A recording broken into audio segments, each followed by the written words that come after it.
അതിൻ്റെ കൂടുതൽ വിശദാംശം പറയാനില്ല.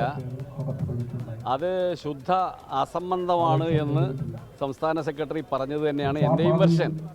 ഇത്തരം കാര്യങ്ങളെല്ലാം ഇടതുപക്ഷത്തിനെതിരായി തുടർച്ചയായി ആരോപണങ്ങൾ കൊണ്ടുവരാൻ താല്പര്യപ്പെടുന്ന ഒരു വിഭാഗം മാധ്യമങ്ങളുടെ സൃഷ്ടിയാണ്. അങ്ങനെ ഒരു ക്യാരക്ടറുമായിട്ടും സംസ്ഥാന നേതാക്കൾക്ക് ഒരാൾക്ക് ഒരു ബന്ധം ഉണ്ടായിട്ടില്ല, ഉണ്ടാവുകയില്ല. CPM-നെതിരെ കേരളത്തിലെ വലതുപക്ഷ മാധ്യമങ്ങൾ ഇങ്ങനെ അൽപായുസുള്ള വിവാദങ്ങൾ ഉയർത്തിക്കൊണ്ടുവരും. അതേപോലെ ഈ കത്ത് വിവാദവും അൽപായുസ് മാത്രമുള്ളൊരു കാര്യമായി കെട്ടടങ്ങും.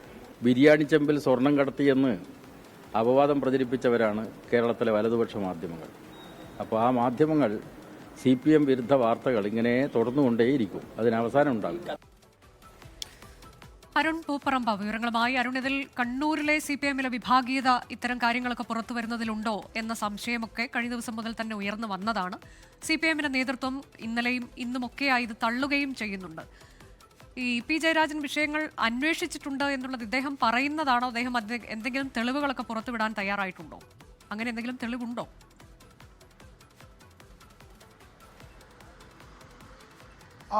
അനുജ, ഈ കത്ത് വിവാദം CPM-നുള്ളിൽ വലിയ ചർച്ചകൾക്ക് കളമൊരുക്കിയിട്ടുണ്ട് എന്നതാണ് ഏറ്റവും പ്രധാനപ്പെട്ട കാര്യം. അതിൽ രണ്ട് കാര്യങ്ങളാണ്. CPM-ന്റെ ഉന്നതമായ ഒരു കമ്മിറ്റിക്ക് നൽകിയിട്ടുള്ള ഒരു പരാതി, കത്ത് എങ്ങനെ അത് ചോർന്നു, അത് പിന്നീട് എങ്ങനെ കോടതിയിൽ ഒരു തെളിവായി ഡൽഹി ഹൈക്കോടതിയിൽ ഔദ്യോഗിക രേഖയായി എങ്ങനെ മാറി എന്ന കാര്യത്തിൽ ഇതുവരെ ഒരു വ്യക്തത, അല്ലെങ്കിൽ CPM നേതാക്കളും ആ കാര്യത്തിൽ കൃത്യമായ ഒരു മറുപടി നൽകിയിട്ടില്ല. ആ കാര്യത്തിൽ മൗനം തുടരുകയാണ് CPM നേതാക്കൾ. അതോടൊപ്പം തന്നെ CPM സംസ്ഥാന സെക്രട്ടറി MV ഗോവിന്ദനെതിരെയാണ് ഈ കത്ത് ചോർത്തിയതിൽ MV ഗോവിന്ദൻ്റെ മകൻ ശ്യാംജിത്താണ് അതിന് പിന്നിലെന്നാണ് പരാതിക്കാരൻ ഷർഷാദ് ആദ്യഘട്ടം മുതൽ പറഞ്ഞത്. ആ നിലപാടിൽ ഷർഷാദ് ഇപ്പോഴും, ഈ പരാതിക്കാരൻ ഇപ്പോഴും ഉറച്ചു നിൽക്കുന്ന ഒരു സാഹചര്യം കൂടിയുണ്ട്. അത് ഈ വിവാദങ്ങളുടെ ഒരു വശമാണ്. മറ്റൊന്ന്, ഇതെങ്ങനെയാണ് ഈ വിവാദങ്ങൾ രൂപപ്പെട്ടത് എന്ന കാര്യത്തിൽ CPM-നിടയിൽ വലിയ ചർച്ചകൾ നടക്കുന്നുണ്ട്. നേതാക്കൾ പലവിധ പ്രതികരണങ്ങൾ, മാധ്യമ സൃഷ്ടിയാണെന്നും അസംബന്ധമാണെന്നൊക്കെ പറയുമ്പോൾ പോലും അതിൽ CPM-നുള്ളിൽ വലിയ ചർച്ചകൾ ഇപ്പോഴും നടക്കുന്നുണ്ട്. അതിൽ CPM-ന്റെ കണ്ണൂരിലെ നേതാക്കൾക്കിടയിലെ വിഭാഗീയതയാണ് ഈ വിവാദങ്ങൾക്ക് പിന്നിൽ എന്ന വിവരം നേരത്തെ തന്നെ പുറത്തു വന്നതാണ്. CPM സംസ്ഥാന സെക്രട്ടറി MV ഗോവിന്ദനെ ലക്ഷ്യമിട്ടുള്ള ചില നേതാക്കളുടെ കരുനീക്കങ്ങളാണ് ഇതിനു പിന്നിൽ എന്ന വിവരവും പുറത്തു വന്നിരുന്നു. അതിൽ ഈ കണ്ണൂരിലെ തന്നെയുള്ള മുതിർന്ന നേതാവ്, CPM-ന്റെ കേന്ദ്ര കമ്മിറ്റി അംഗം EP ജയരാജൻ ഈ പരാതിക്കാരനായിട്ടുള്ള ഷർഷാദുമായി സംസാരിച്ചിരുന്നു. ഇതിൻ്റെ കത്തിൻ്റെ വിവരങ്ങൾ ചോദിച്ചിരുന്നു, ആ കത്തിൻ്റെ വിവരങ്ങൾ തേടിയിരുന്നു എന്ന കാര്യം, ആ വിവരം ഇന്നലെ പുറത്തു വന്നതാണ്. അതിപ്പോൾ ഈ പരാതിക്കാരൻ ഷർഷാദ് സ്ഥിരീകരിക്കുകയാണ്. ഈ വാർത്ത പുറത്തു വരുന്നതിന് 3 ദിവസം മുമ്പ് തന്നെ EP ജയരാജൻ ഫോണിൽ ബന്ധപ്പെട്ടിരുന്നു.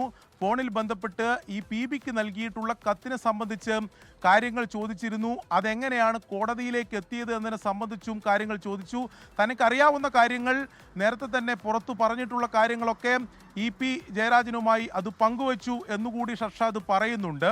പക്ഷേ അതിൽ എന്തെങ്കിലും ഒരു തെളിവ് ഇപ്പോൾ ഷർഷാദ് അത് പുറത്തുവിട്ടിട്ടില്ല. പക്ഷേ ഇങ്ങനെ ഫോണിൽ സംസാരിച്ചു, ഈ കാര്യങ്ങൾ ചോദിച്ചിട്ടുണ്ട് എന്നതാണ് പറയുന്നത്.